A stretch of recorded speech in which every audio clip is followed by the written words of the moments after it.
I'm going to show you how to do a Neocaridina water change the proper way, the safest way for beginners. If you have blue dreams, cherry shrimp, green jades, any kind of Neocaridina, right, this is the safest way to do a water change, right, and it's coming right up.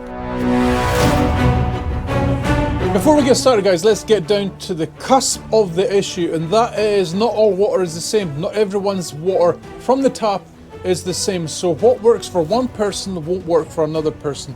So it's very, very important that if you don't know the parameters of your water, which most of you probably will not if you don't have the proper test kits, it is probably the best idea for you to do your water changes this way. This is probably the safest way for beginners that are ignorant. I don't mean that in a bad term, I mean ignorant as in just having a lack of knowledge. This is probably the best way for you guys to do a water change, right? So this is a beginner's level water change video. You are going to need a bucket for your water.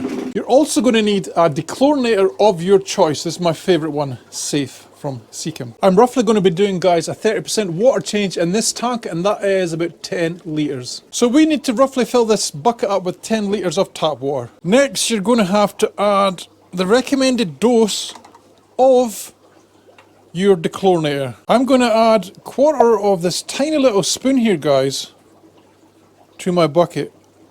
Next, add your air. It's very important that you aerate your water. Let's turn our air on. And guys, your stuff doesn't have to be as strong as this, but if you can afford a shrimp tank, you should be able to afford a little air pump and be able to have air running through your water like this for at least, as I said, about 24 hours, and then this water will be good to go into your shrimp tank. Okay, let's have a little look. It has been 24 hours from yesterday. Let's check the temperature on this, guys, because that is the very important thing. We're going to match it to our tank. It should be roughly the same because we have air power in that tank as well. So let's see. Right, so the reading is 21.2 Celsius.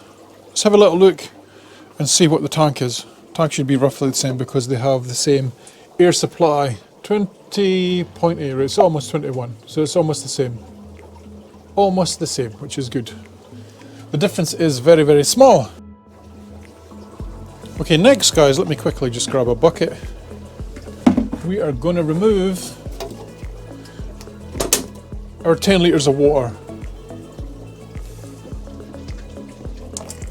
Like so, right? And it'll just be a few seconds for you, and then we'll be able to add our fresh water back into the tank. Next, guys, you're going to look for something that is a little bit taller than the height of your tank because you're going to use it to sit your bucket on to siphon water into the tank, right? So for me, normally, I would siphon my water from way up here from these reverse osmosis containers, right? But we're not using that water today, we're using tap water for demonstration purposes only, right? So what I need to find is something that I can sit my bucket on for the water to go in. So it's something like a big chair, or maybe something like a small set of step ladders would be good. I think I have a big chair. Let me go and find it. I found the biggest chair in my house, but it is still not big enough. What you want, guys, is you want the base level that your bucket's going to sit on to be higher than the tank, right? So I'm actually going to use another bucket, and we're going to turn it upside down.